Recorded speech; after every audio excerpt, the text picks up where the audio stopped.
Kalau ngomong saya kayak begini salah, ulama kiai pasti sudah menegur saya.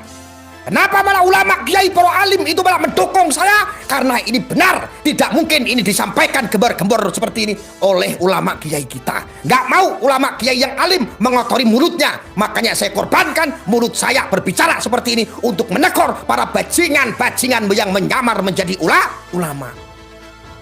Sanad nggak jelas, keilmuan nggak jelas, tiba-tiba ulama. Apalagi musim politik, saudara. Nanti politik sebentar lagi nih muncul nih ulama-ulama banyak nih. Ustadz-ustadz baru, youtuber-youtuber yang seolah-olah membranding dia sebagai ulama, sebagai ustadz. Banyak itu. Bangsa ini kalau tidak ada Nahdlatul Ulama, sudah mau jadi apa bangsa kita ini? Sudah menjadi bangsa kadrun.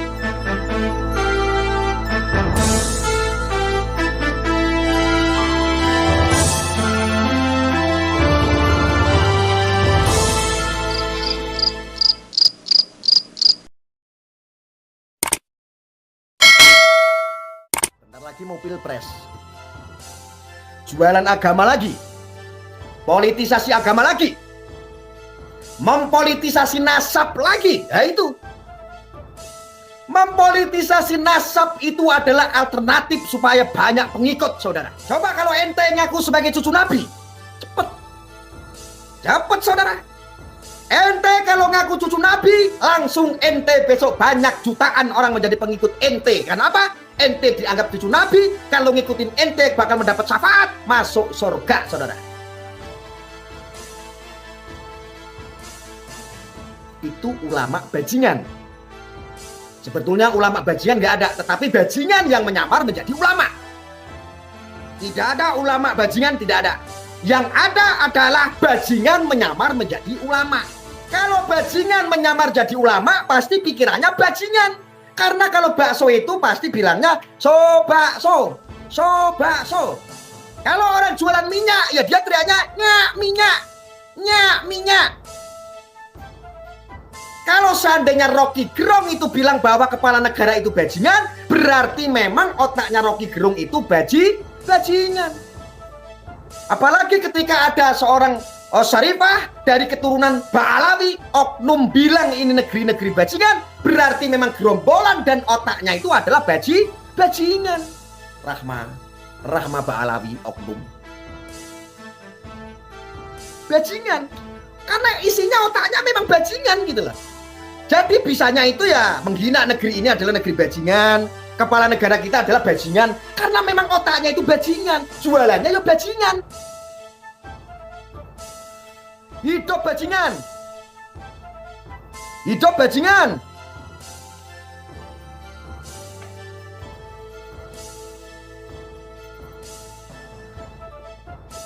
Ana sing komen, ayo pindah ke pengajian. Loh, pengajian yang bagus itu yang seperti ini. Pengajian zaman now ya seperti ini. Ini ngaji namanya ngaji rasa. Rasamu tak kruwes-kruwes. Otakmu yang radikal tak kruwes-kruwes, tak jak ngaji nih gini. Ben lurus. Ada yang seperti itu, Masya Allah. Maka tidak heran ketika dulu Gus Dur pernah bilang itu organisasi bajingan. Guru besar kita dulu pernah bilang itu organisasi bajingan. Memang ya isinya bajingan. Bajingan-bajingan bersorban. Ini ngaji untuk menjaga jiwa jati diri kita. Ini ngaji untuk menjaga, untuk membentengi jiwa raga kita. Kita adalah bangsa Indonesia, bukan bangsa kadrun, bukan bangsa bajingan. Nanti kalau nggak ada yang ngomong seperti ini, gampang besok orang ngaku ulama, besok ngaku ulama, besok ngaku ulama. Semuanya mendoktrin orang-orang yang bodoh, orang-orang yang awam, orang-orang yang jahil. Ia doktrin dengan apa? Dengan kengulamaan mereka. Sejatinya mereka adalah bajingan-bajingan. Bajingan yang menyamar ulama, maka akan terlihat mulia. Apapun kejahatan yang disampaikan oleh mereka, keiri dengkian yang disampaikan oleh ulama-ulama bajingan itu, maka tetap akan dianggap mulia. Apalagi mempolitisasi nasab. Apalagi mereka mengaku cucu Nabi. Apalagi mereka mengaku di dalam tubuh kami mengalir darah Rasulullah. Ya wes, coba kalau mereka nggak ngaku Habib, coba kalau mereka nggak mengaku sebagai cucu Nabi, maka nggak ada yang ngikutin.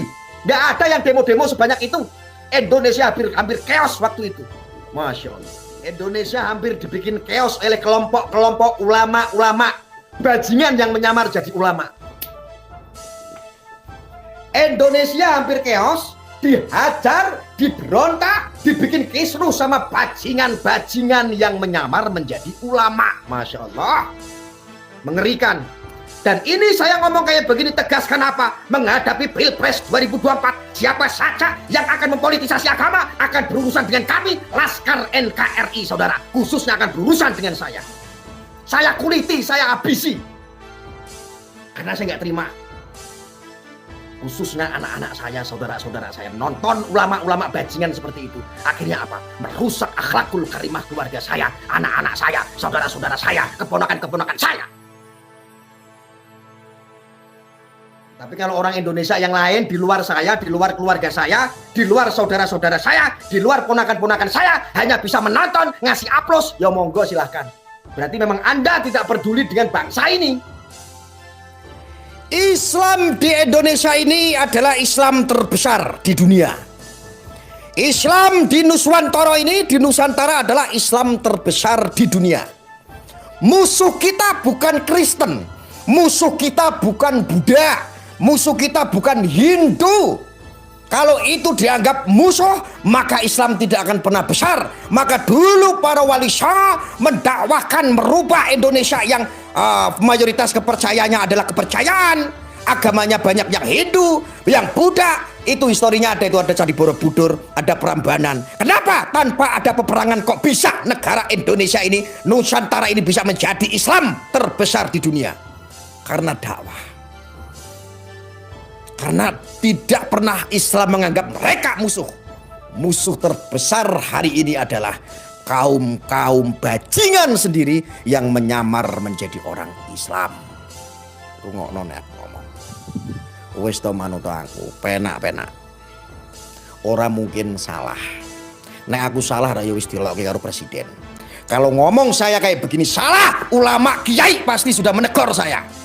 Kenapa malah ulama kiai para alim itu malah mendukung saya? Karena ini benar, tidak mungkin ini disampaikan gembar-gembor seperti ini oleh ulama kiai kita. Nggak mau ulama kiai yang alim mengotori mulutnya. Makanya saya korbankan mulut saya berbicara seperti ini untuk menegur para bajingan-bajingan yang menyamar menjadi ulama. Sanad nggak jelas, keilmuan nggak jelas, tiba-tiba ulama. Apalagi musim politik, saudara. Nanti politik sebentar lagi nih muncul nih ulama-ulama banyak nih. Ustadz-ustadz baru, youtuber-youtuber yang seolah-olah membranding dia sebagai ulama, sebagai ustadz. Banyak itu. Bangsa ini kalau tidak ada Nahdlatul Ulama, sudah mau jadi apa bangsa kita ini? Sudah menjadi bangsa kadrun. Inginnya makar, merubah Indonesia menjadi negara sebuah agama. Indonesia mau dirubah menjadi agama negara. Ketika baik, sesuai akidah kita, bangsa kita, seandainya baik menurut akidah kita, negara kita dirubah menjadi negara agama. Tetapi apakah saudara-saudara kita yang berbeda agama harus perang dulu dengan kita? Nanti Bali terpisah menjadi negara Bali. Manado yang mayoritas agamanya Kristen akan berpisah menjadi negara Manado. Ketika sudah terpetak-petak menjadi satu kotak negara ini terpecah belah, maka baru orang-orang asing ini akan menghajar negara kita dengan gampang. Kenapa? Persatuan itu sudah tidak ada, sudah terpecah belah, berpulau-pulau yang menjadi satu kesatuan menjadi pecah, saudara. Ini yang dimau kadrun. Makanya kadrun gembar-gembor, solusinya adalah khilafah, solusinya adalah syariat. Nah, kok pikir iki ora bersyariat? Wong sak dunya iki bersyariat kabeh. Sing Kristen, sing Hindu, sing Buddha, semua bersyariat.